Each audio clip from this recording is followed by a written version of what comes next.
su proyecto, pero que nos va a contar algunas cuestiones. Esperamos también que ustedes puedan hacer preguntas o intervenciones o comentarios. eh, Cómo surge la idea del libro, de dónde, cómo vino, cómo lo pensó. En el contexto, en el marco de su rol de docente, de profesor, de director de una institución educativa de aquí de la localidad. Vamos a hacer una presentación más formal de Franco y me voy a tomar del libro, de la solapa del libro que dice quién es Franco. Yo lo conozco a Franco, podría decir más o menos algunas cuestiones sin leerlo, pero dice que es profesor nació en San Carlos de Bolívar, provincia de Buenos Aires, en el año 1976, es músico, escritor y profesor de arte en música. Se desempeñó como director durante 7 años de la escuela primaria número 7 y hace más de 10 años que es profesor de música en escuelas primarias y secundarias. Ha realizado diversos proyectos pedagógicos y libros de manera independiente. Además es profesor de yoga integral y estudiante de la disciplina Tai Chi. Como guitarrista y cantante del grupo musical ADN, también ha grabado un disco de estudio y varios videoclips, cortometrajes que abordan diferentes temáticas y ha participado en festivales nacionales e internacionales. Prisioneros de la Ciencia es el primer título con la editorial Clara Vetter, ¿sí? Así que es decíamos, una buena excusa, un título que me interesó muchísimo, el concepto de prisioneros de la ciencia. Así que gracias, Franco, nuevamente, y bueno, contanos un poquito, si te parece, del título, del proyecto. Algunas cuestiones, las que estuvieron en la charla, por ahí se van a repetir, no todas, porque encaramos otro en la charla en las jornadas de diversidad, pero encaramos otra entrada, pero por ahí algunas cuestiones como la pregunta sobre el título, por ahí se repite. Sí, Franco. Sí. Bueno, buenas tardes, ¿qué tal? Gracias a todos los que están y a vos, Sandra, bueno, por invitarme y a Silvana, que también, bueno, las conozco y hemos trabajado juntos, he aprendido en realidad yo de ustedes más como alumno, y me he ido formando mucho y eso siempre lo digo y lo agradezco porque, bueno, no es fácil encontrar profesionales, ¿no? Como ustedes por ahí que se brinden. Siempre agradezco a vos, Sandra, el tema de brindar y de dar el material, y que vos lo decías también, que esté al alcance de todos. Y hoy, a pesar de que las redes y demás, y Internet nos permite, a veces nos distraemos justamente con redes sociales en vez de buscar. Hay tanta cosa, tantos autores y cosas lindas que está bueno eso. Y bueno, y agradecerle a Mónica y a Karina, que es importantísimo, bueno, que estén como representantes también de un colectivo que por ahí las chicas no conocen, que es el colectivo de la mujer originaria, que viene trabajando hace muchísimos años, y yo formo parte también y ayudo en lo que puedo, que estén acompañando. Venimos de esa semana de la diversidad hace poquito, que se trabajó mucho, que estuvieron gente muy importante tomando la palabra, como Marcelo Balco, Andrés Cerneri, Mirta Millán.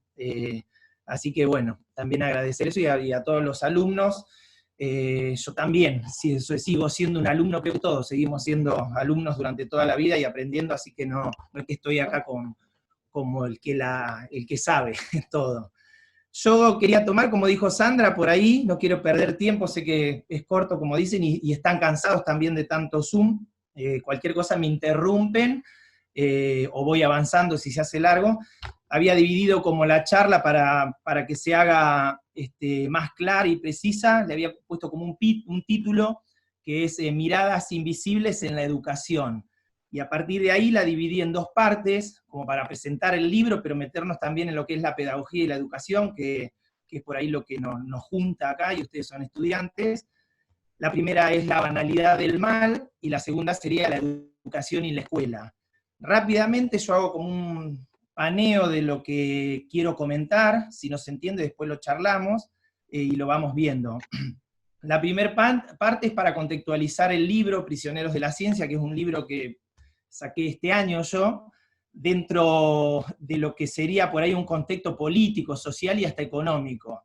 La banalidad del mal es un texto de Hannah Arendt. Yo voy a tomar algunos autores y voy a ir nombrando por ahí algunos autores que me parecen muy interesantes para nosotros que somos docentes, incluso para entender el mundo hoy en día. Hannah Arendt es una pensadora alemana, judía, que creo que es muy importante para la educación y para entender el mundo que nos atraviesa hoy en medio de, ¿no?, de este problema de la pandemia y demás. Yo recomiendo leer mucho porque nos saca muchas dudas de todo lo que está pasando. La banalidad del mal es un texto de ella que cuando termina el Holocausto y Adolf Eichmann, que fue el organizador y el mentor de la solución final, ¿no?, esta persona que llevaba y organizaba a los judíos en trenes para llevar a los campos de concentración y matarlos en masa en las cámaras de gas y demás, es capturado acá en Argentina, él se refugió acá en Argentina, es capturado en Argentina y llevado a Jerusalén, y en ese juicio está presente Hannah Arendt, donde ella tiene una mirada muy particular de todo esto, porque la mayoría de las personas, psicólogos, sociólogos, antropólogos y gente que había ahí, lo vio de una manera. Hannah Arendt vio esto, yo lo voy a describir con un texto, que ella dijo: me impresionó la manifiesta superficialidad del acusado, que hacía imposible vincular la incuestionable maldad de sus actos. Los actos fueron monstruosos, pero el responsable, al menos responsable efectivo que estaba siendo juzgado, era totalmente corriente, uno más del montón, ni demoníaco ni monstruoso. Vuelvo a repetir que Adolf Eichmann fue el cerebro y la mano prácticamente derecha de Adolf Hitler, que exterminó millones de judíos, ¿no? Y lo que ve Hannah Arendt acá es una persona normal. ¿Por qué? Ella habla de la banalidad del mal y apunta justamente a esa ausencia de malignidad en las personas.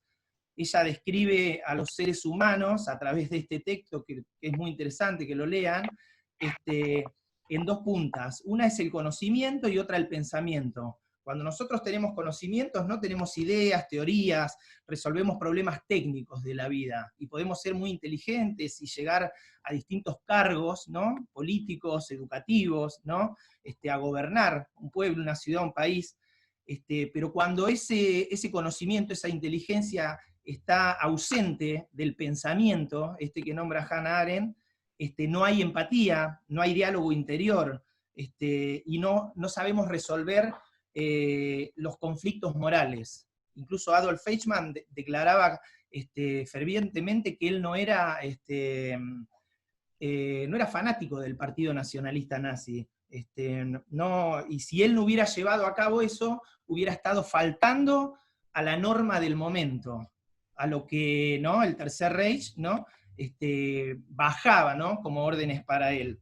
Dentro de este pensamiento y conocimiento, Hannah Arendt habla de la solitud, que es cuando nosotros tenemos un diálogo interior con nosotros mismos, el encontrarnos con nosotros, pero más allá de la espiritualidad, de todo esto que está tan de moda hoy, ¿no?, de que podemos decir del yoga y demás, sino de encontrarnos, de dialogar éticamente con nosotros, de tener una ética, ¿no?, de la conciencia, del interior nuestro. Y ella habla de Sócrates, cuando Sócrates hablaba con su daimon, con su alter ego interior, ¿no? Esto de preguntarnos a nosotros mismos qué está bien y qué está mal. Y entonces define a todo esto en tres tipos de personas que hay en la sociedad, que hubo, hay y habrá, porque ella habla de que esto son como ciclos, ¿no? Hay ciclos buenos y malos, se puede volver a repetir si no tomamos conciencia, y justamente la educación, el rol nuestro es muy importante para abrir cabezas, podríamos decir. Habla de los nihilistas, de los dogmáticos y de la gente normal.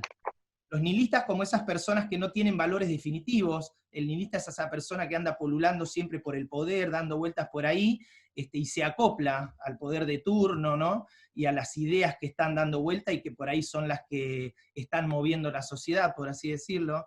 El dogmático, que huye siempre del escepticismo, podemos nombrar los fanáticos religiosos, y se aclimata, se mete en ese dogma para poder responder esas preguntas que no tiene con su diálogo interior, con ese daimon que decía Sócrates, ¿no? Y los más peligrosos, dice Hannah Arendt, son justamente las personas normales, el ciudadano normal, porque asumen una costumbre del lugar. El ciudadano normal, nosotros, son las personas que generalmente y más sucede hoy en día, nos guiamos por los estereotipos, ¿sí? Por a donde va la masa vamos todos, lo que dice la televisión y los medios de comunicación está bien y esa es la verdad, lo que está pasando ahora. Muy poca gente, sobre todo la gente mayor, se cuestiona el porqué de la pandemia, de dónde vino, para qué, por qué dura tanto una cuarentena. Bueno, y esos ciudadanos normales son, dice ella, los que más llevaron adelante todo este exterminio, que fueron parte. Si nosotros vemos cualquier video de la Segunda Guerra Mundial, de la época de los discursos de Hitler, podemos ver que hay miles de personas apoyando ese régimen. Nadie puede llevar adelante un proyecto, una idea y demás, si no tenemos seguidores, si no tenemos esas personas, esos nihilistas, esos dogmáticos o esos ciudadanos normales.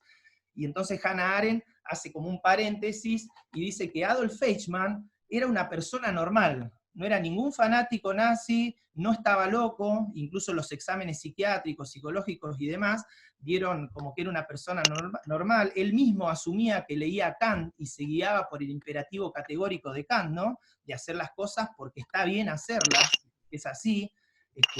Y para él todo lo que sucedía en ese momento estaba bien, y los judíos no sentían ni pena, ni dolor, ni alegría por matarlos, era su trabajo, él decía que era su trabajo, y si no cumplía, estaba faltando a la norma y a la ley. Cuando él, que eso lo pueden ver en internet, pueden ver el juicio a Eichmann, está el juicio verdadero de él, que está en una cámara con vidrios, ¿no? por el tema de la agresión y demás, ahí en ese juicio es el que está Hannah Arendt.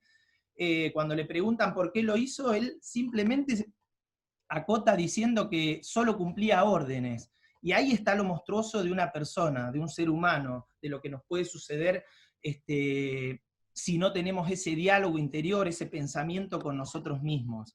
Y ahí está lo que pasó con los pueblos originarios también, con estos prisioneros de la ciencia, porque hubo toda esa generación del 80, si nos centramos en la parte, ¿no? de la época de Roca y el 1879, en esta campaña específica, también estuvo en su momento la de Rosas y otras anteriores, ¿no? El descubrimiento, ¿no? entre comillas, de América y demás, pero centrándonos en esto que habla el libro, de las etnias tehuelches y mapuches, el libro arranca con toda esa retirada de los caciques, Inacayal, Foyel, Sayhueque, cuando ya cada vez los van alejando más y tirándolos a lugares donde inhóspitos, donde ya no se podía sembrar, no se podía hacer nada, y finalmente son capturados y llevados al Museo de Ciencias Naturales, y ahí el Perito Moreno, ¿no? que también tiene calles, nombres, y vamos al Museo de Ciencias Naturales, está el busto de él, y mucha gente incluso hoy defiende su ideal.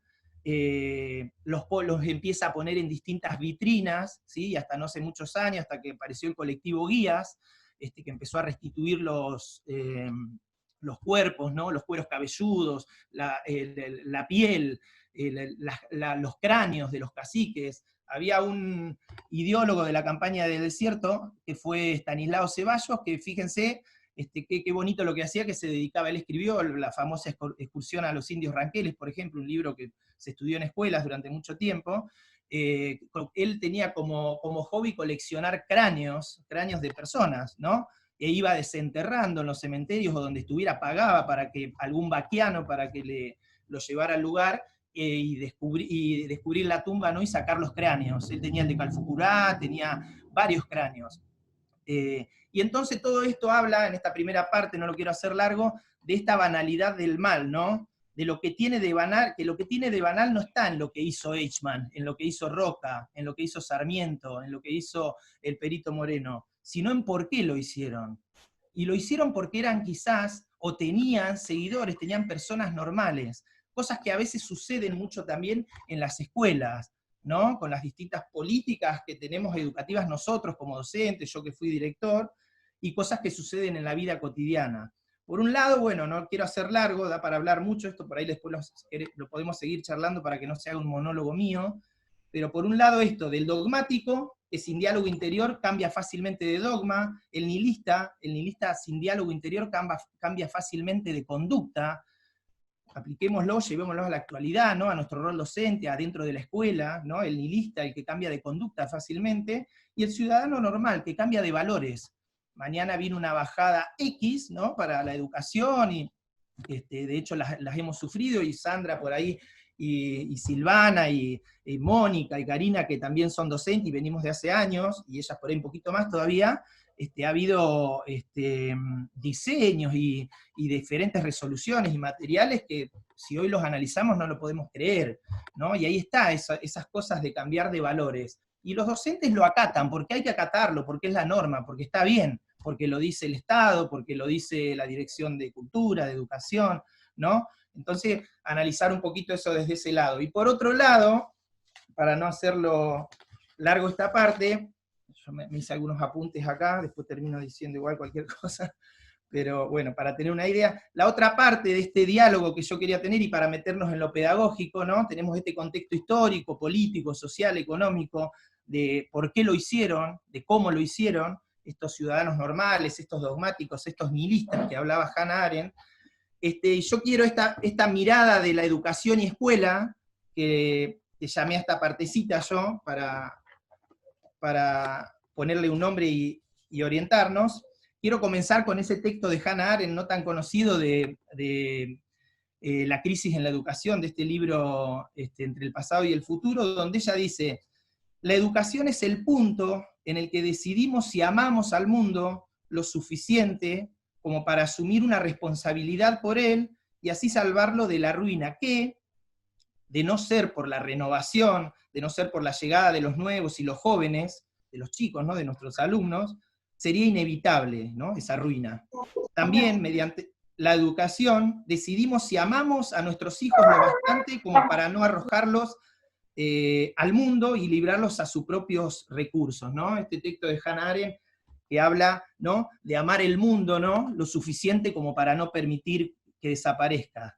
Y lo pongo en paralelo con un texto, en realidad con un discurso que hizo Albert Camus, ¿sí?, en la famosa entrega, ¿no?, de la recepción del premio Nobel allá en el 57, y Camus dice, fíjense lo que dice: cada generación se cree destinada a rehacer el mundo, a rehacerlo, ¿no?, a rearmarlo. La mía, la nuestra podría ser ahora, ¿no?, sin embargo, sabe que no podrá hacerlo, pero su tarea es quizás mayor, y consiste en impedir que el mundo se deshaga, ¿no? Y con esto entro a esto, de lo importante de la educación y la escuela, ¿no? De esto de que dice Hannah Arendt, de amar al mundo lo suficiente para que no desaparezca, ¿no? Somos esos que no lo vamos a cambiar quizás, pero sí transmitirle, ¿no?, dejarle, ¿no?, algo para que los que vienen puedan tomar, ¿no?, y empezar a partir de ahí, e impedir que se deshaga, dice Albert Camus. Entonces, en esta parte, ¿no?, ¿por qué tiene que ver con el libro? Paulo Freire, no voy a hablar de Paulo Freire, me voy a meter en sus teorías, ¿no?, y demás de las pedagogías, pero sí me interesa mucho contarles un poquito de un texto de él cuando hace las campañas de alfabetización en África. Esto lo pueden leer también, y él dice que va a un pueblo, ¿no?, a un círculo ahí, alfabetizaban adultos, ¿no?, a un pueblo, en estos círculos en Santo Tomé, ahí en San Tomé, en África, que se llama una comunidad llamada Monte Mario, y estaba como palabra generadora, no sé si por ahí si la conocen, la palabra generadora que toma Paulo Freire, ¿no?, que viene a ser un poco esto también del constructivismo, ¿no?, de tomar el contexto de los alumnos que tenemos, de la escuela que tenemos, toma como palabra generadora la palabra bonito. Bonito es un pez que hay ahí en esta comunidad, y como codificación, que sería, ¿no?, la lámina, el dibujo, ¿no?, lo que van a ver, toma una lámina donde hay un paisaje, hay unos árboles, una costa, y un hombre con un bonito, con un pescado que lo ha cazado, que lo ha pescado, ¿no? Y los alumnos los alfabetizando, mientras están explicando, ¿no?, de cómo ir desarmando estas palabras y buscar otras, miran la lámina, y 4 de ellos, dice Freire, se levantan, se van a una ventana y se ponen a mirar por la ventana. Y coincide que lo que hay en la ventana es el mismo paisaje que ellos tienen en la lámina esta, ¿no?, con esta palabra generadora y esta codificación. Bueno, y ahí estamos hablando en esto de las miradas, de lo que decía yo, que había titulado un poco esto, de estas miradas, ¿no?, invisibles, ¿no?, de a veces de salir un poco, ¿no?, de nosotros mismos, de salir del aula, de salir de la misma escuela, y vernos, ¿no? Esto que decía Arquímedes, de denme un punto de apoyo y moveré al mundo. Según el punto de donde nosotros estamos viendo, ¿no?, las cosas, es como podemos analizarlas. Ptolomeo, con su teoría geocéntrica, ¿no?, él decía que el centro de la Tierra, que el centro, ¿no?, de la galaxia, podríamos decir, era la Tierra. Después aparece Galileo, aparece Copérnico, ¿no?, y el telescopio, y nos podemos parar desde afuera de la Tierra y vemos que somos una parte de ella nada más, que no somos, ¿no?, este famoso punto de donde yo me paro para poder ver a los demás. Entonces es esto de salir del mundo, ponerlo a distancia y convertirnos en observador, ¿no? Lo importante de la mirada, ese pensamiento del que hablábamos recién de Hannah Arendt. Yo esto lo quería relacionar, esto de Freire, si no se entiende me van diciendo, ¿no? Esto de ver el mundo, ¿no? Nuestro mundo a veces, nuestro aula, nuestro patio de la escuela, nuestro pueblo, desde otro lugar. Fíjense esta gente de Montemario, del pueblo, lo que estaban viendo era el pueblo de ellos, y sin embargo no lo habían visto nunca desde esa manera, desde esa perspectiva, desde ese lugar, ¿no?, desde afuera. En la escuela 7, que yo fui director hace algunos años, hace poquito dejé yo, estuve 7 años, como decía Sandra, y teníamos un proyecto de huerta agroecológica. Ese proyecto surge, lo hago rápido, ¿no?, por un niño, ¿no?, que viene, uno de los alumnos que teníamos, viene y me dice, yo en mi casa tengo una huerta y tengo tomates y demás.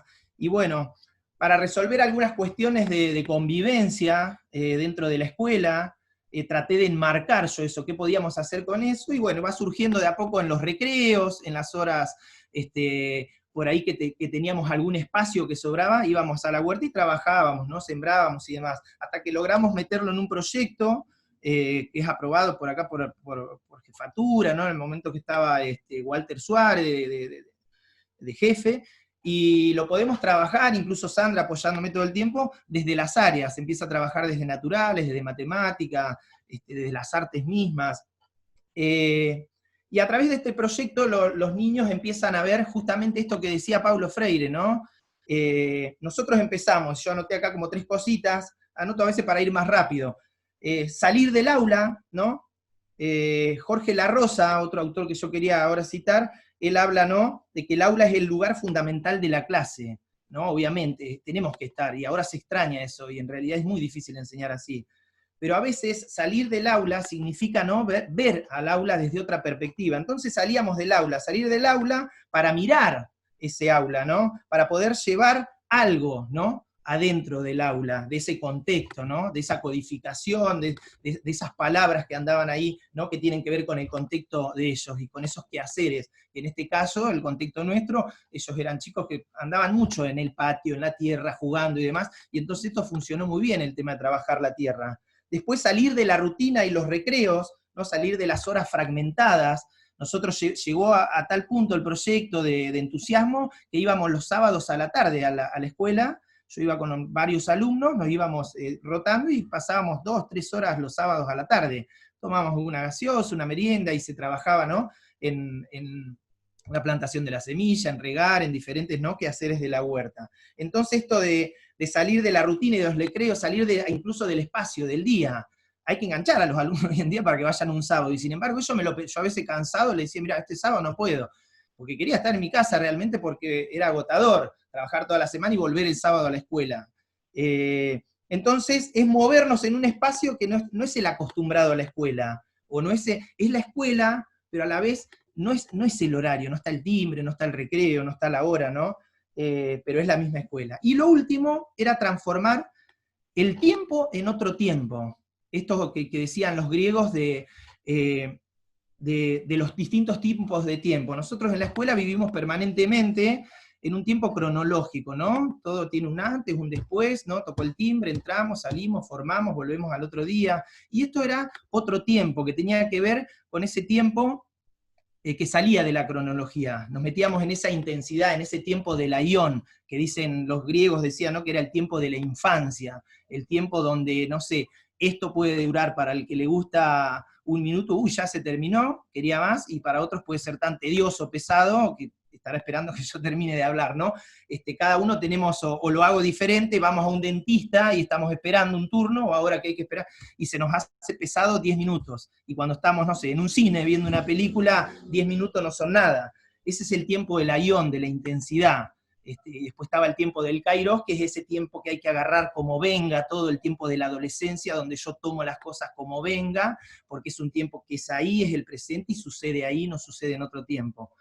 Y lo que yo digo no es que esté mal que la escuela, en la escuela haya ganado el tiempo cronológico, porque nos guiamos permanentemente por la cronología y está bien, pero creo que a las infancias, ¿no? Y ustedes que van a ser futuros docentes, les falta un poco de ayón y un poco de kairos, un poco de ese tiempo de tomar la cosa como venga, y otro de que el tiempo se dilate tanto que no importe. ¿Vieron que a veces pasa en la escuela por ahí, o a ustedes como estudiantes, por ahí a veces quieren que termine el Zoom ahora, o a los chicos también, y por un momento a mí me ha pasado, y está bueno porque uno lo gratifica como profesor, porque sí que bueno, está bueno lo que estoy haciendo, profe, ya terminó la clase, ya toca el timbre y nos quedamos en el recreo, vamos a quedarnos a cantar, yo soy profe de música, ¿no? Y bueno, ese es el tiempo, ese ayón donde sucede todo esto. Entonces, como docentes, pensar, salir un poco de lo cronológico, ¿no? De esa clase armada, de ese pizarrón, de ese aula, para después volver renovado, ¿no? Jorge La Rosa, en un libro que se llama P de Profesor, que está muy bueno también, yo se lo alcancé a Sandra desde el año pasado, lo tenía para alcanzárselo, y bueno, justo ahora se lo di, que nos encontramos de vuelta. Es un libro muy lindo, que él es una especie de abecedario, el libro, es el libro, una especie de abecedario, con diferentes palabras, donde algunas palabras están tachadas, ¿sí? Por ejemplo, la palabra aprendizaje está tachada, la palabra alumno está tachada, y él va definiendo, ahí con otra investigadora, que le va haciendo como preguntas, todas estas palabras, y hablando de la escuela. Y él habla de la escuela, de esto de la educación, como un oficio. Incluso cuando tradujeron el libro a otros idiomas, dice que la traductora le decía la profesión de ser docente, ¿no? Y el oficio de ser docente, porque él se retrotrae, ¿no?, a lo antiguo, a lo viejo, a los mismos pueblos originarios, a esto del oficio, de la artesanía, otra palabra que utiliza él mucho, del artefacto, del artefacto más que la herramienta, de esto de la artimaña, de agarrar algo, ¿no?, un objeto, y usarlo para trabajar, en el caso nuestro, un libro, ¿no?, la huerta esta agroecológica, como les decía yo, ¿no? Y define también a la escuela como en dos partes, que es la escuela como administrativa, podríamos decir, y la palabra alumno, que la tacha, y habla de la palabra estudiante. Nosotros cuando ingresamos a una carrera, o los mismos niños, no entran ingresando, o ellos no son alumnos, fíjense, jamás se dicen ellos, alumno, me alcanzás la goma, son niños, son infancias. Entonces dice que ser alumno es una cuestión administrativa, como ser profesor, ¿no? Es una cuestión administrativa, ¿no?, burocrática y demás. Él se define más como un artesano, ¿no?, de la educación, del enseñar, y a los alumnos los traslada después de pasar por esa inscripción y demás, ¿no?, y que ya sos la matrícula de la escuela, a ser estudiantes. Uno es estudiante en la escuela. Ustedes ahora son estudiantes. En los terciarios se usa un poco más, pero en la primaria siguen siendo alumnos, ¿no? Y nos metemos en esa vorágine de cumplir todo el tiempo, lo administrativo y demás. Entonces, esa diferencia entre ser alumno y ser estudiante me parece muy interesante, ¿no? Y trabajar con el contexto de las cosas que suceden. Porque estamos acá, y él habla de los estudiantes hiperideologizados, ¿no?, que se embarcan en el uso, ¿no?, de las tecnologías y de la educación como algo jurídico, administrativo, ¿no? Y se pierde el respeto del estudio. Y esto sucedió mucho con los pueblos originarios, por ejemplo, y sucedió mucho con lo que hablábamos del Holocausto, ¿no?, y de toda la Segunda Guerra Mundial, la Primera, y tantos otros genocidios y guerras que suceden en el mundo, ¿no?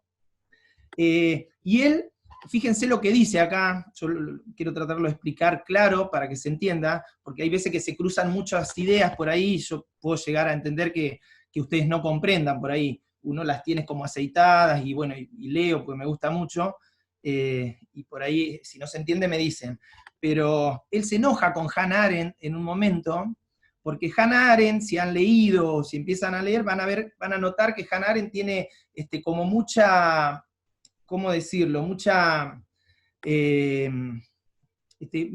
fijación con lo que queda, con los objetos, con la piedra, con las culturas que dejaron algo material, ¿no? Entonces Trímboli, como contraponiendo ideas y agradeciendo, ¿no?, todo lo que ha dejado, el legado que dejó Hannah Arendt en cuanto a lo que tiene que ver con lo nuestro, ¿no?, como docentes, y también con lo económico, con lo social, es muy amplio el pensamiento de ella. Habla de que Hannah Arendt, en el texto que sigue a la crisis en la educación, habla de la crisis en la política, son varios ensayos, ¿no? 8 creo. Y ella habla de la teoría de la cabaña, ¿no?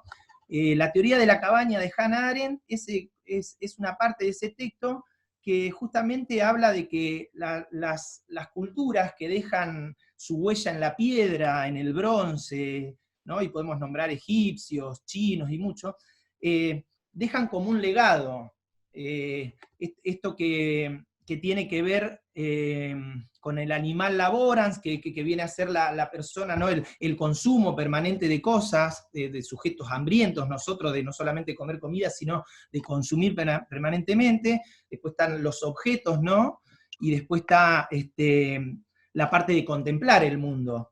Y ella habla que las culturas que dejan algo son las que permanecen y las que nosotros estudiamos. Y él se enoja, Trímboli, diciendo que en realidad, esto fue en Córdoba, esto que digo yo, los ranqueles vivían en chozas, andaban prácticamente desnudos y no dejaron nada. Y sin embargo, él dice que eso también es parte de la cultura, de lo que debemos mirar, ¿no? Vuelvo a las miradas, a esto de cómo vemos el mundo. No solamente lo que está, lo que queda, es lo que podemos estudiar, y que estas culturas originarias, dice Trímboli, también merecen un estudio, una mirada. Fíjense que a veces mucho pasa en la escuela primaria, hay más estudios de culturas como o en matemática, supongamos la numeración y demás, de mayas, incas, aztecas, egipcios, a veces también, que las maestras mismas, a mí me pasó como director de decir, bueno, voy a tomar los egipcios, y trabajo los egipcios,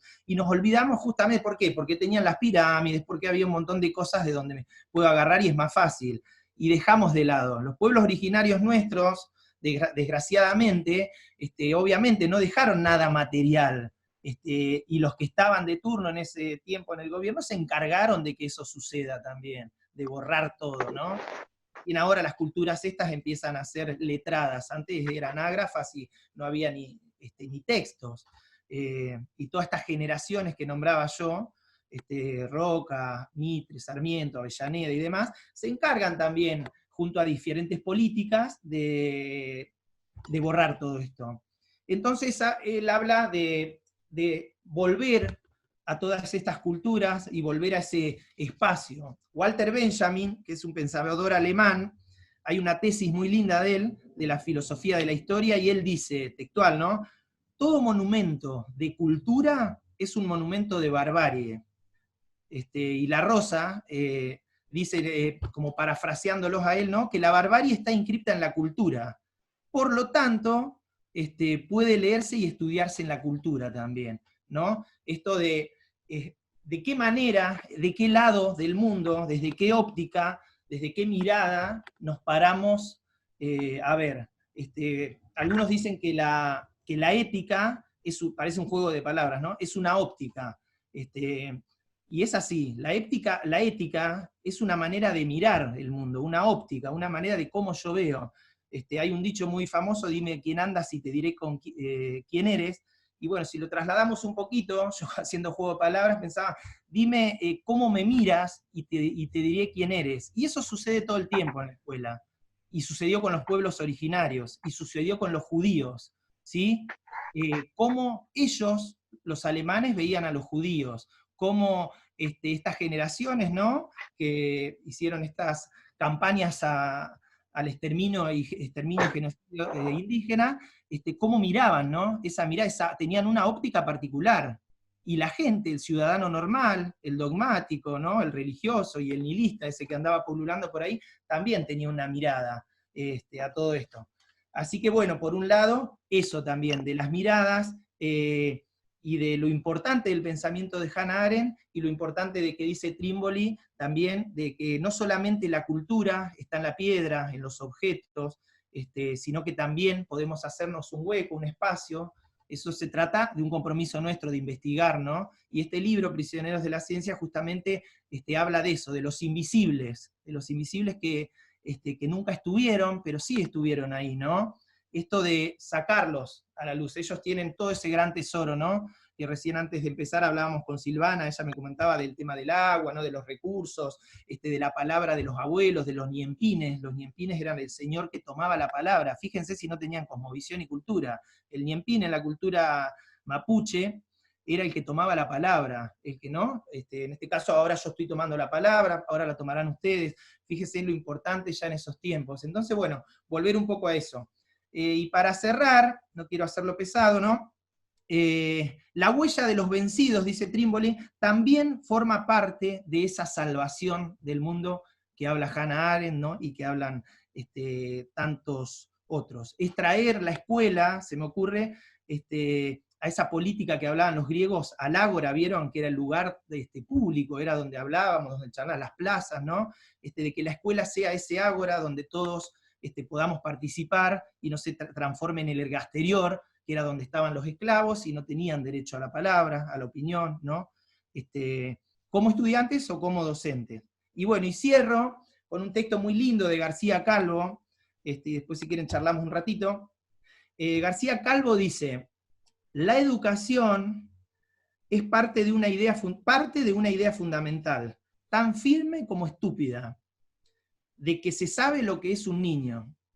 Si ahora nosotros tuviéramos más tiempo, podríamos hacer como el juego de decir, bueno, ¿qué es un niño para ustedes? ¿Vieron cuando a veces en la escuela, a mí me han hecho en plenarias y demás, nos hacen dibujar la escuela, te dicen, y uno dibuja la escuela. Realmente las dibujan vacías los docentes, dibujamos el frente de la escuela. Bueno, yo les diría ahora, ¿qué es un niño para ustedes? Y él dice, los que lo saben, lo saben porque piensan que saben lo que va a ser en un futuro ese niño. Lo saben porque ellos van a formarlo y conformarlo, ¿no? El docente. Y todo eso por su pretendido bien. Se pretende conocer ese misterio siempre imprevisto y escurridizo de un niño. Porque no se sabe lo que es un niño. Y ese no saber del niño está enseñando al maestro.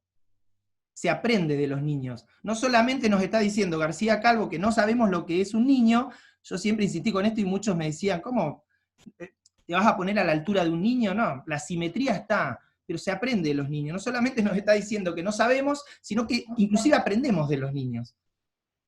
Pero en vez de aprender de ellos, sigue diciendo, a cada momento se les enseña lo ya sabido. Un maestro ha tenido primero que sufrir muchas pedagogías, muchas malas creencias que lo convenzan. ¿Qué es eso lo que tiene que transmitir a los niños? Sin permitirse cuestionar la pertinencia de estos saberes y estas ideas.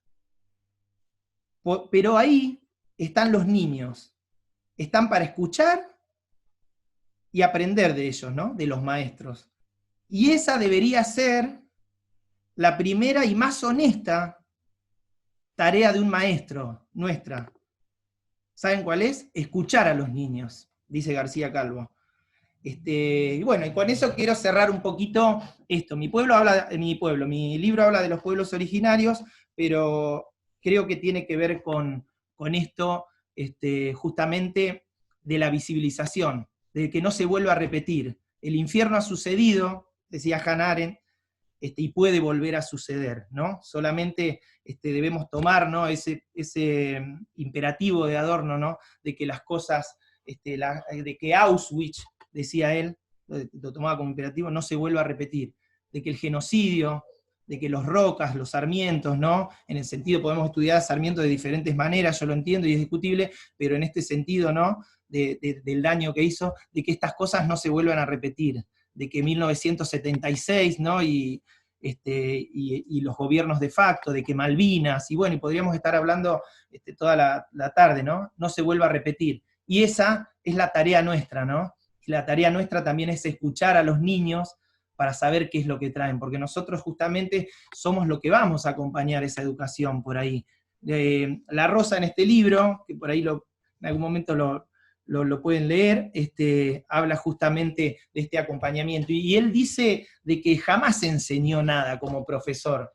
Yo me extiendo en lo último. Él dice, yo personalmente no sé si alguna vez he enseñado algo.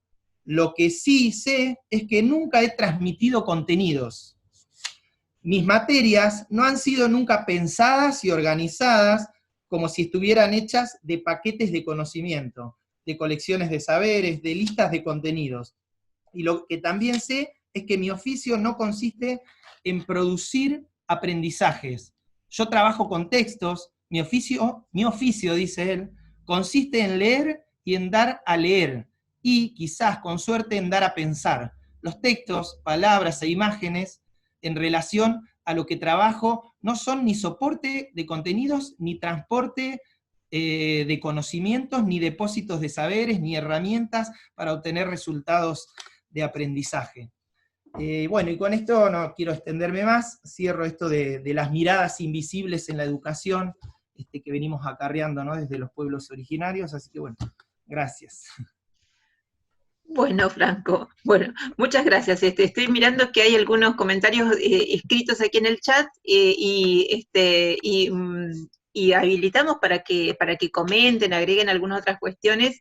Yo también tendría algo para decir. Sí, voy a leer, sí, dice, Sole primero hace relación a los legados y el entramado, porque cita, yo no vi Breaking Bad, pero dice que hay como música, un loncomeo cantado por Larralde, sumamente interesante. Manuela dice, muy interesante todo lo charlado, gracias y felicitaciones por tu libro.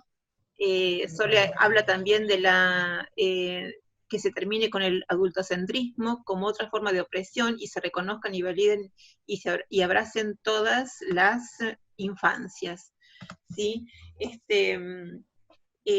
Bien, unas cuantas, muchas cuestiones quedaron allí que me interesarían retomar, pero me gustaría por ahí que Dai me parece que levantaba la mano, no sé si alguien más quiere comentar, opinar o preguntar, o sea, esa es un poco la idea en torno, a ver, Dai. Cuando vos, Franco, comentaste que dijiste Paulo Freire y hablaste sobre la alfabetización, siempre recuerdo, y me lo trajiste a la memoria, de Eduardo Galeano, Los hijos de los días, que está ese apartado tan hermoso del Día de la Alfabetización, así que quiero agradecerte por eso, porque en plena charla del Zoom pasado lo fui a buscar porque me dieron muchas ganas de volver a leerlo. Siempre me gusta volver a esto, y pienso también en esto, ¿no? En cómo con algo tan por ahí que nosotros pensamos como docentes, hablo, ¿no? Como profe. Por ahí algo que pensamos que es quizá insignificante para un otro es algo grande, ¿no? Y cómo podemos cambiar las perspectivas, cómo podemos hacer pensar a un otro con algo por ahí chiquitito. Me puse a pensar en eso. Por otra parte también, así hablo ahora y callo para siempre, dejo hablar a las demás estudiantes, tuve la oportunidad de trabajar en la primaria 7 cuando vos fuiste director, y recuerdo muy bien que en el salón en el cual yo estaba como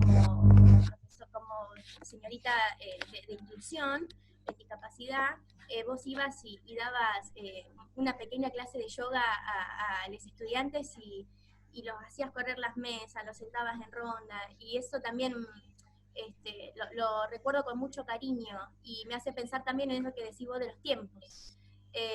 Y por otra parte, haciendo alusión también a los tiempos, y no porque está aquí presente, pero mis compañeras no me van a dejar mentir, y con Sandra siempre nos pasa que se nos pasan los 40 minutos volando, y siempre estamos conversando y se corta y es como que nos quedamos en la nada, y con otros profesores ni siquiera a veces nos conectamos. Entonces digo también eso, ¿no? De la importancia de un buen profe, de una buena profe en este sentido. Así que bueno, y súper interesante toda esta charla y bueno, espero poder leer el libro en algún momento. Bueno, gracias. Sí, yo me fui un poco más para lo pedagógico. El libro son 2 historias entre ficción y realidad que visibiliza, ¿no? Y saca a la luz muchas cuestiones de la cosmogonía, culturales, musicales de los pueblos originarios. Después viene un apartado de, de palabras, que uso mucho yo, de palabras en lengua, como le dicen los paisanos mapuches y tehuelches, y actividades como dispositivo, no son actividades tan pensadas como para abrir la cabeza y después cada cual hace lo que quiere. Lo que decías esto vos de las clases de yoga y todo, son lo que por ahí planteaba o plantea la Rosa acá en los libros, que yo un poco por arriba, se habrán agarrado por ahí un menjunje de cosas, pero él plantea esto del oficio de ser profesor, docente, y esto de los artefactos, ¿no? Eso es justamente un artefacto, es una parte, ¿no?, que quizás no hace a la clase, pero que es muy necesaria en algunos contextos educativos. En la escuela que yo estaba,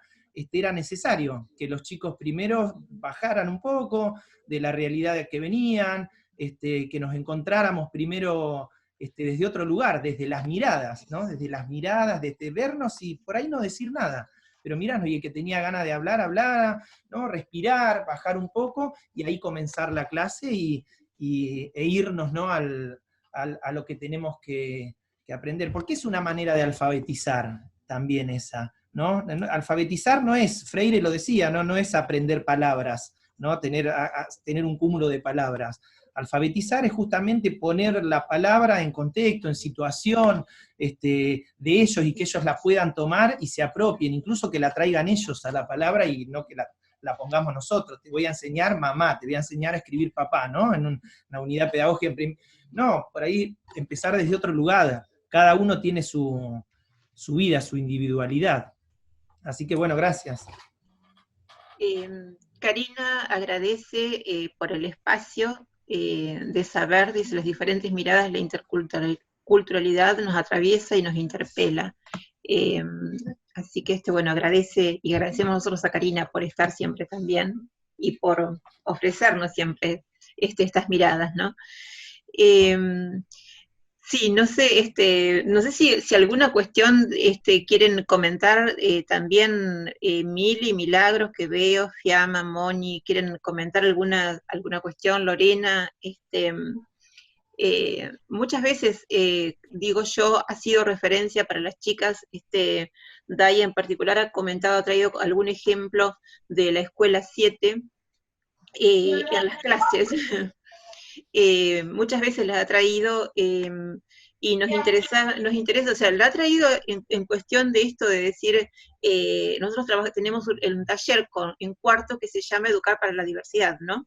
Esto de la diversidad es amplio, si interpelamos y discutimos el concepto de diversidad también, qué sería, qué es el otro, qué es la alteridad, todas estas cuestiones que es tan interesante. Pero planteábamos, y esto lo charlábamos antes también con Franco, la importancia de tener todo un marco que nos abra más pantallas, que nos abra más preguntas, más que un marco que nos enmarque, que nos encierre, ¿no? Por eso de ir citando, de ir viendo de otras lecturas que nos abren miradas, pero también saber lo complejo que es el contexto, el estar ahí. Y re interesante estos conceptos de Hannah Arendt en el sentido de los normales, los nihilistas y los dogmáticos, y los normales que somos nosotros, que somos, ¿no? Que somos los que podemos cometer estos llamados actos estas atrocidades, que somos capaces de hacer, de cometer estas atrocidades. Somos los normales, los más peligrosos en este sentido, ¿sí? Eso lo decimos, también lo hablamos permanentemente nosotros en las clases, ¿no? Somos esa persona agradable para tener una conversación, para ir a cenar y hablar de las cortinas que pusimos en la casa, o de los chicos, o de cómo cuidamos al perrito, y en la escuela cometemos actos realmente que podrían parangonarse con estas atrocidades. tan fuertes como es los genocidios, ¿no? Parangonarse digo porque en realidad esto es lo interesante. No tenemos la capacidad para hacer lo que hizo Hitler o lo que hizo Roca, pero a nuestra medida podemos llegar a cometer actos de similares consecuencias, cuando no escuchamos a las infancias, cuando venimos con ciertas lecturas y miradas, ¿no? No sé si alguien quiere comentar. Y también con ciertos prejuicios, que también me parece que es lo que siempre conversamos también en el sentido de deconstruirnos, ¿no? De decir, bueno, me considero, sí, soy una persona de repente que tiene ciertos prejuicios, pero trato de ir mejorando siempre ese lugar, ¿no? También me parece que viene por ese lado, de admitir, bueno, soy un ser humano, soy humana, pero digo, cuando uno se pone a ver que hay otros, por ahí hay ciertas cosas que tenemos naturalizadas que decimos y después decimos, che, pucha, ¿está bien lo que estoy diciendo o no? Replantearnos eso también, porque uno no sabe el impacto que puede generar en un otro. Puedo traer un montón de ejemplos, pero no quiero ser reiterativa o ser la única que habla, pero digo, tenemos muchísimos ejemplos en los cuales, de hecho la clase de Sole de hoy, digo, hay un montón de cuestiones que son para repensar y decir, está bien lo que estoy diciendo en cuanto a la palabra hablo, ¿no? ¿Qué impacto puede generar en el otro que yo esté diciendo tal o cual cosa, ¿no? Hablo de construcción en ese sentido también. Y, Sole. Y también, bueno, esto que dice Dai, ¿no? ¿Qué es la palabra que estoy sembrando y que voy a sembrar en el otro? Tener conciencia de la importancia que tiene eso y no tener miedo, que es algo que se venía charlando en la semana, en la jornada de la semana que trabajamos estoy venida perdida, pero a lo que voy es no tener miedo. El currículum nos dice otra cosa, pero el aula es nuestro espacio, ya sea el aula física o una salida en el aula, y como dice Susi Shock, tener ese otro cuaderno, ¿no? Y tener, bueno, lo oficial cuando viene la inspectora, con el respeto al oficio de la inspectora, pero también tener ese otro cuaderno, ese cuadernito que vos sabés que los chicos pueden trabajar otras cosas, tu espacio como docente y ser responsable de eso y ser valiente en ese sentido también. Sí. Digo, pensaba en el título, Franco, en esto de la ciencia, ¿no? Cómo la ciencia, con esa autoridad que la caracteriza, puede generar todas estas atrocidades. Porque en nombre de la ciencia, ¿no? Se realizan cantidad de atropellos, ¿no? De poner a otro en lugares de desvalorización, pero lo dice la ciencia. En tantos momentos, ¿no? Hasta se tomaban como prisioneros y se los llevaba para ser analizados, su cerebro, ¿no? Todo eso que estuvo autorizado por la misma ciencia. Entonces, digo, pensaba en ese título, cómo estaba eso autorizado y sigue estando, ¿no? En esto de, no sé, empezar en las diversidades, en el coeficiente intelectual, en tantas cosas que la ciencia propone como personas inteligentes y poco valoradas. Así que me llamó mucho la atención en relación al título, y cómo nosotros desde nuestros espacios, ¿no?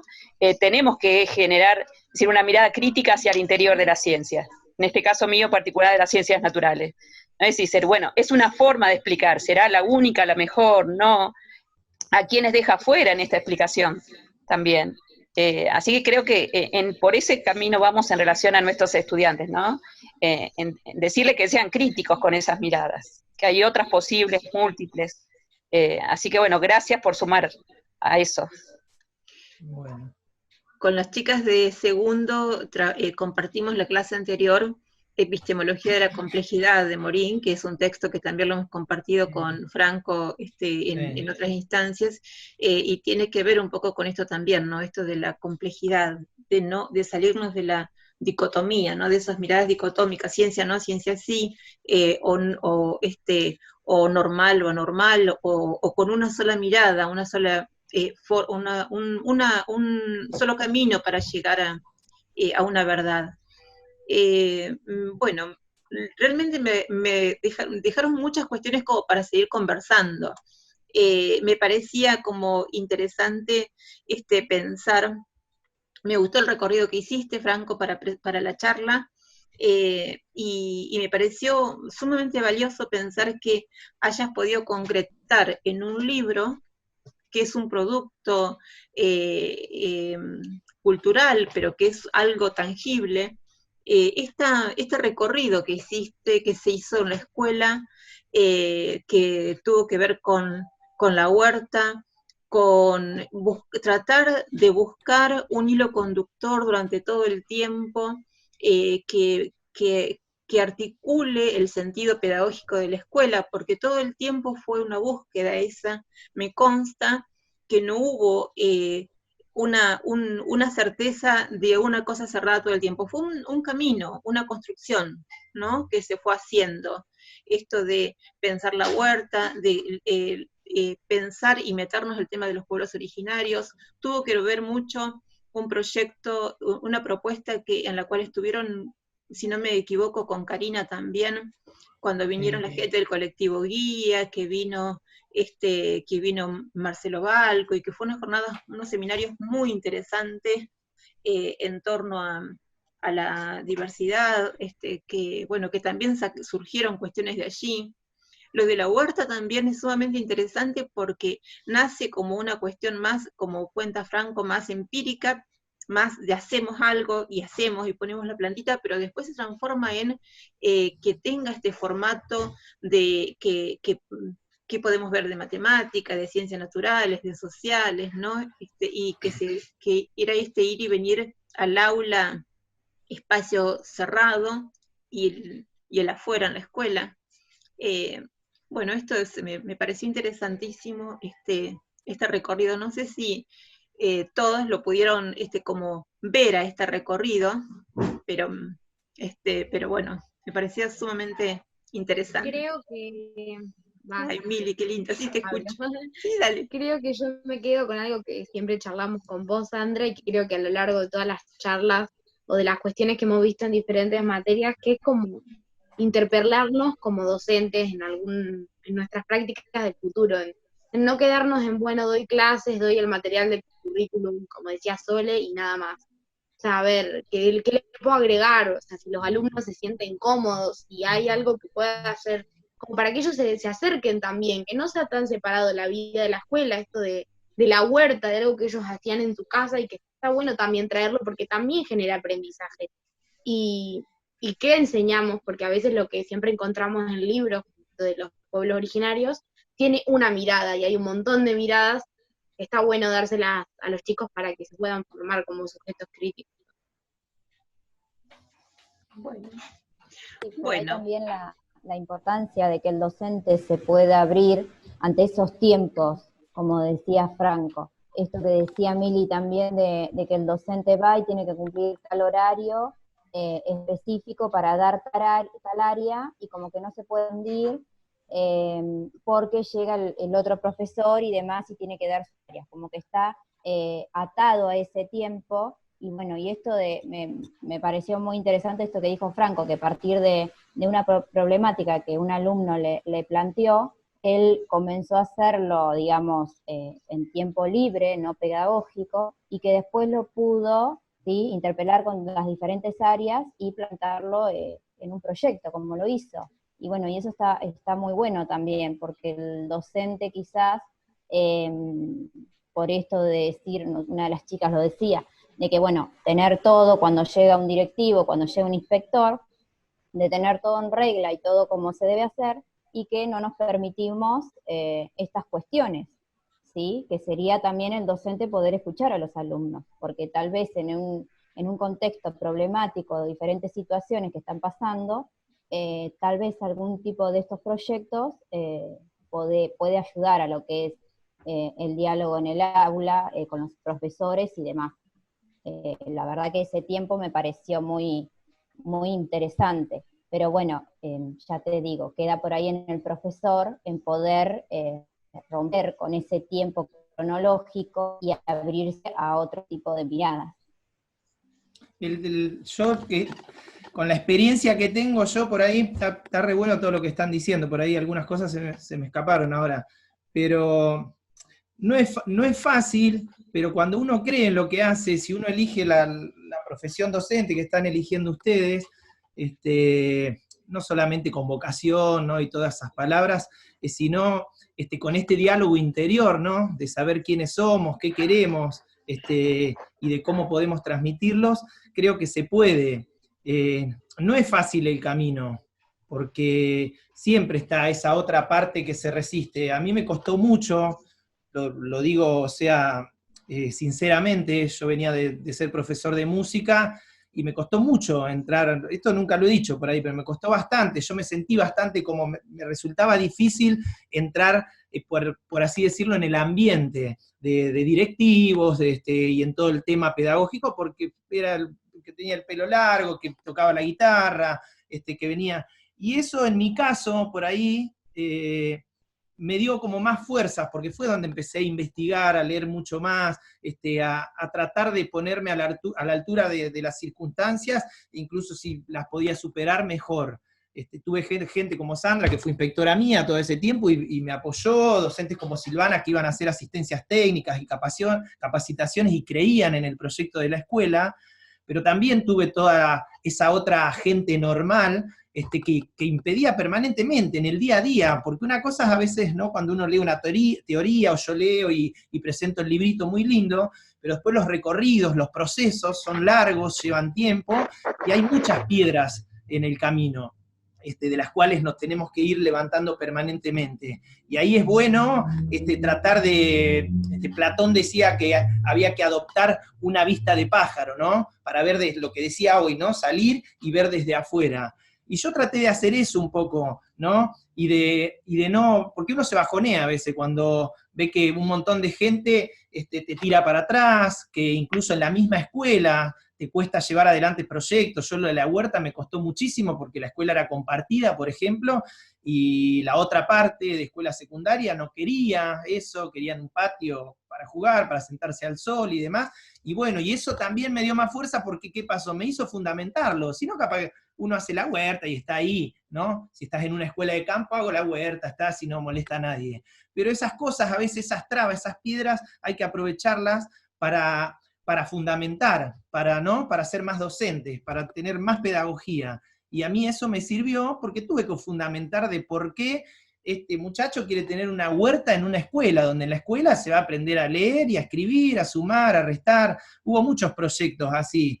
Y los pueblos originarios era una manera también de pasar por las ciencias sociales y llegar a todo lo que pasó, que ellos conozcan los chicos otras miradas y no las de las famosas revistas de primer ciclo y segundo ciclo y los manuales, y también de encontrar su identidad. Una maestra que estuvo en segundo año, que después se fue, Soledad, no me acuerdo el nombre ahora, dentro de ese proyecto de pueblos originarios, de interculturalidad que teníamos en realidad, lo que hizo, no todo el tiempo trabajábamos con los pueblos originarios en sí, buscar la identidad de los chicos, y era tremendo, no armar el árbol genealógico en segundo grado, me acuerdo, porque había chicos que no sabían ni el nombre del padre, fíjense lo que les digo. ¿Cómo es tu papá? Lolo. El abuelo Tito.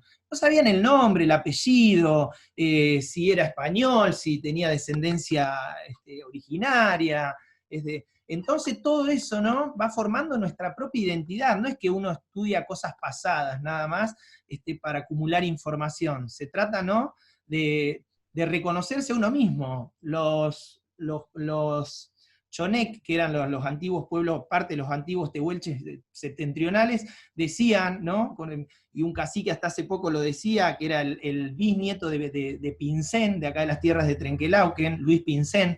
Él fíjense, era originario, descendiente, ¿no?, y se había doctorado en antropología y demás, y él decía que los pueblos de ellos miran para atrás, no miran para adelante el futuro, vamos para atrás, ¿no? En la cultura de ellos, la cosmovisión, vamos hacia el pasado, vamos a encontrarnos. Carlos Escliar habla también de eso, de volver a las infancias, ¿no? De volver, porque una cosa es ser niño y otra cosa es ser infancia. La infancia, tener infancia, no se pierde.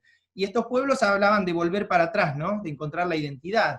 Y justamente esta maestra en segundo año lo que estaba haciendo era esto, ¿no?, ver qué pasaba alrededor de esos niños. Cuesta, pero creo que lo importante es que estemos decididos, hablar con esa solitud que dice Hannah Arendt, ¿no? De encontrarnos a nosotros mismos y decir, bueno, ¿qué es lo que yo quiero hacer? ¿De qué manera lo quiero hacer? Joaquín Sabina en una canción dice, mientras la tierra gire y nade un pez, hay vida todavía. Y fíjense las analogías, es Hannah Arendt, puro eso. Es salvar al mundo, no impedir que el mundo se deshaga. Es eso, mientras la tierra gire y nade un pez, hay vida todavía. Y creo que es eso, mientras haya un niño en la escuela curioso, creo que nuestro rol va a ser importante y fundamental. Y ahí vamos a estar contra 20 maestros que no quieran enseñar y un niño que quiera aprender, me parece. Así que bueno, un poquito eso.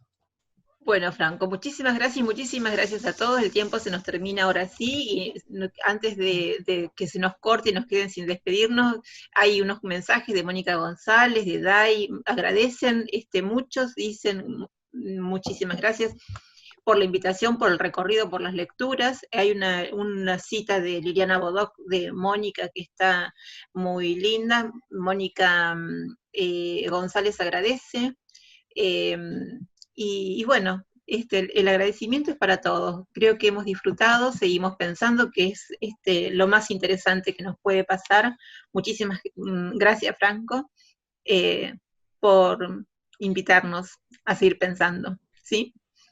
Bueno, gracias a ustedes en realidad, bueno, por darme un espacio y yo me fui como directivo, sigo siendo docente, pero bueno, yo soy profe de música, pero por ahí en muchos aspectos gracias a vos y a un montón de gente, a Mónica que está ahí, a Karina, a Silvana, a toda esa gente que realmente quiere hacer educación, le tomé mucho gusto a la pedagogía, por así decirlo. Yo antes enseñaba más, me dedicaba más a lo musical, ¿no? Y a los contenidos musicales y demás. Y realmente me interesa mucho y encontrar estos espacios, ahora que no estoy de director, me encanta porque es poder volver a hablar, ¿no? Y revisar y seguir aprendiendo. Yo también aprendo, como decía, con ustedes, así que bueno, muchas gracias.